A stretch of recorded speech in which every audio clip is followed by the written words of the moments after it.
أهلا بكم أعزائي المتابعين في هذه الحلقة الجديدة.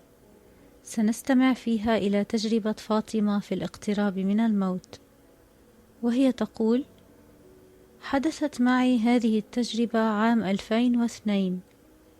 أنا أعاني من عدم انتظام ضربات القلب، ويبدو أن تنفسي حينها توقف أثناء النوم. في إحدى الليالي في منتصف الليل كنت نائمة بجانب زوجي في سريرنا المزدوج. استيقظت وكنت أفكر في الذهاب إلى الحمام. عندما قمت نظرت إلى السرير، وكانت هناك امرأة نائمة بجانب زوجي. كانت تلك المرأة تشبهني تماما، نسخة كربونية عني. شعرت بالخوف وفكرت: لكن هذه لا يمكن أن تكون أنا. من هي هذه المرأة؟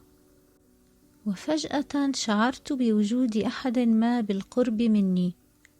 التفت فرأيت رجلا يقف بالقرب من النافذة. كان طوله حوالي 2 متر، وشعره فضي ممشط في شكل ذيل حصان، ولديه عيون زرقاء، ووجها أبيضا حريريا مضيئا، وكان يحيط به نورا يشبه نور القمر. لم يكن لديه شارب ولا لحية. كانت ملابسه كلها بيضاء، بسيطة وأنيقة. لم يبدو الرجل مخيفا بالنسبة لي في البداية، لكن بعد النظر إليه للحظة شعرت بالخوف، ووجدت أنني لا أستطيع التحدث من فمي، لكنني كنت قادرة على التواصل معه من عقلي. فسألته: من أنت؟ لم أتلقى أي رد. كررت السؤال 2 مرتين: من أنت؟ فأجاب أخيرا: أنا ملاك الله، وقد أرسلت لأخذ روحك لأنك ميتة الآن. أجبته: لا، أنا لست ميتة، انظر، أنا أقف هنا معك. فقال الملاك: نعم، لقد مت، انظري هناك، جثتك ملقاة على السرير. قلت له: لا، ليس كذلك، ربما هي جنية بجانب زوجي واتخذت شكلي ببساطة. لكنه أجاب: لا، هذا الجسد الذي يرقد بجانب زوجك هو جسدك الميت، وروحك هي التي تقف هنا الآن. بدأت أصدقه، وشعرت بالحزن لأنني سأضطر إلى ترك زوجي وأولادي ال3 النائمين. وعندها أمسك الملاك بيدي برفق، وطفونا خارجا عبر النافذة. تلاشى الشعور بالحزن ونحن نتقدم نحو السماء.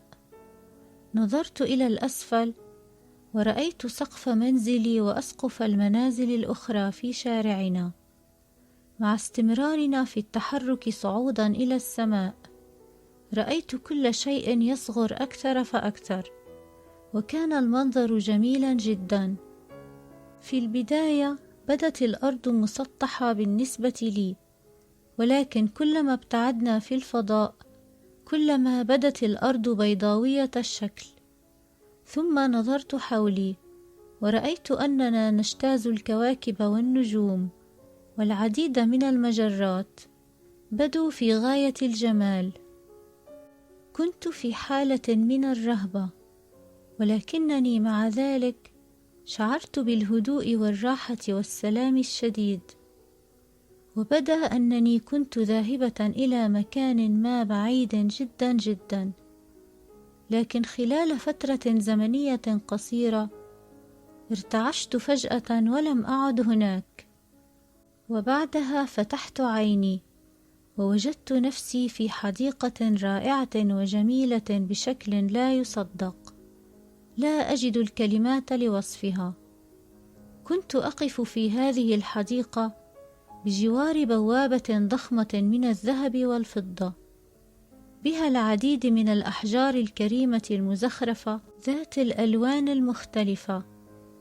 كان الملاك الذي معي يقف على الجانب الآخر من البوابة، وقال: لا يمكنك ترك هذه الجنة، هذه الحديقة هي مكانك، وعليك البقاء هنا حتى يوم القيامة. قلت له: أرجعني إلى عائلتي الآن، أطفالي صغارا ويحتاجونني. طلبت منه أن يكلم الله ويتوسل إليه، وناديت: يا ربي، أرجوك مهما كان الأمر يجب أن تعيدني. لم يرد الملاك علي، واختفى حينها. نظرت حولي ورأيت أشجارا مزهرة كانت تتفتح بألوان مختلفة، وتطرح ألحانا موسيقية رائعة، وينبثق منها نورا. لم أرى قط شيئا مثل هذا المشهد على الأرض. التقطت حفنة من الرمال البيضاء ورميتها في الهواء، انطلقت في شكل بريق ذهبي ثم اختفت.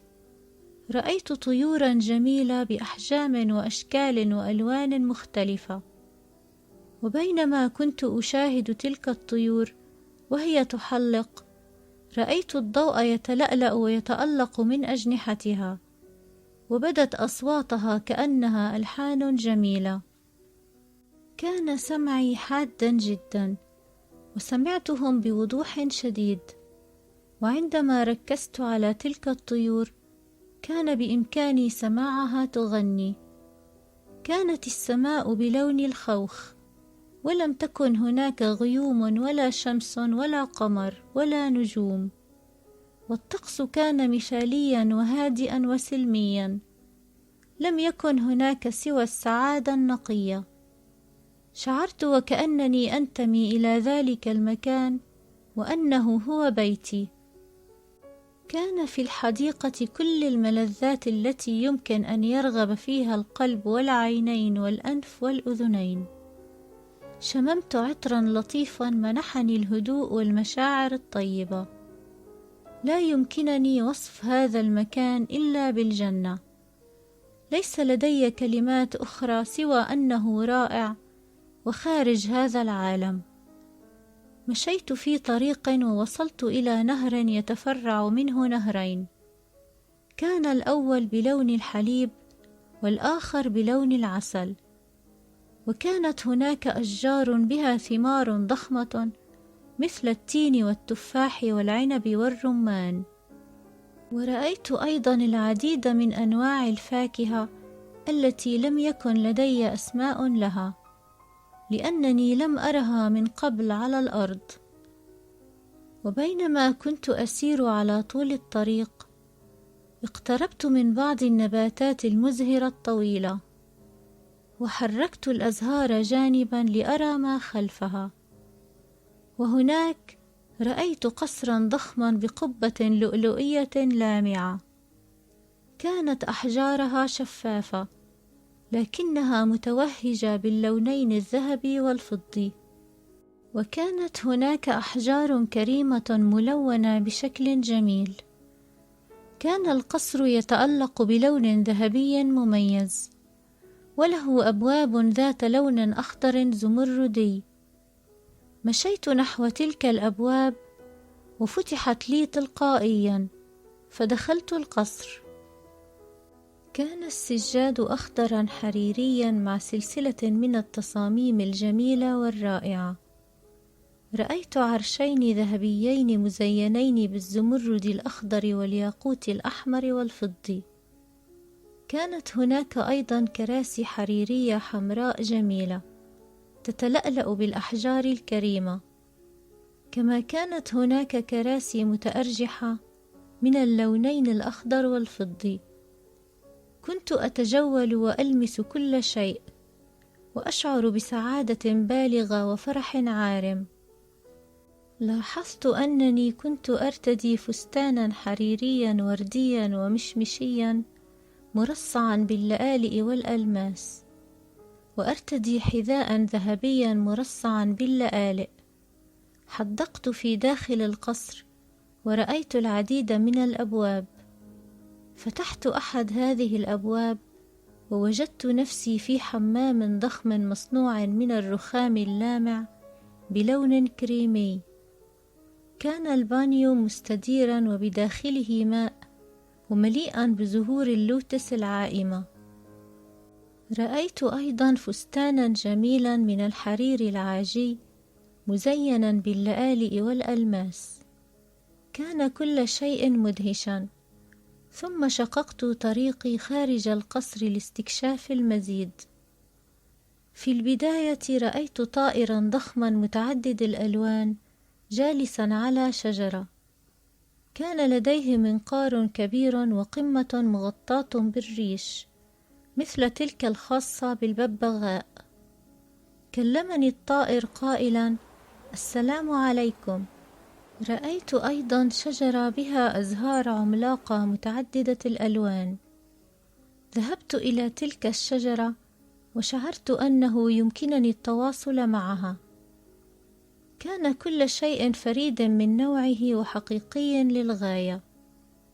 من الصعب أن أجد الكلمات لوصف الأشياء التي رأيتها، لأن لغتنا وحياتنا محدودة جدا مقارنة بها.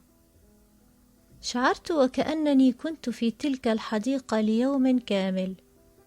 يبدو أيضا أنه لم يكن هناك وقت، لأن اليوم بقي كما هو.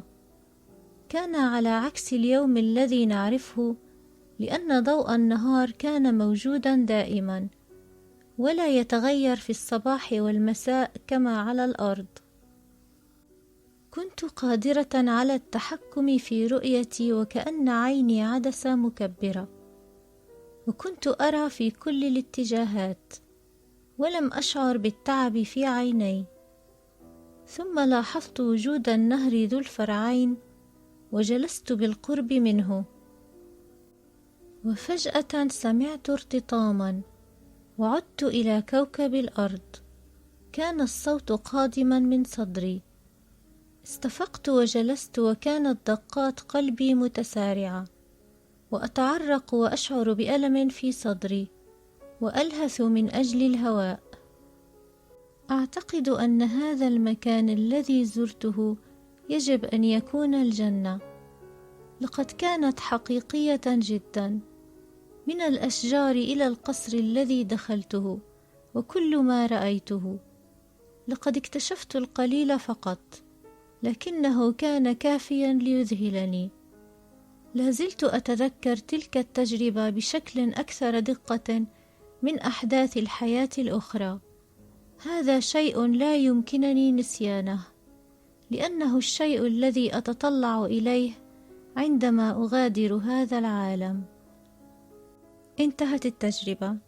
يرجى مشاركتنا آراءكم في التعليقات، وشكرا لحسن استماعكم.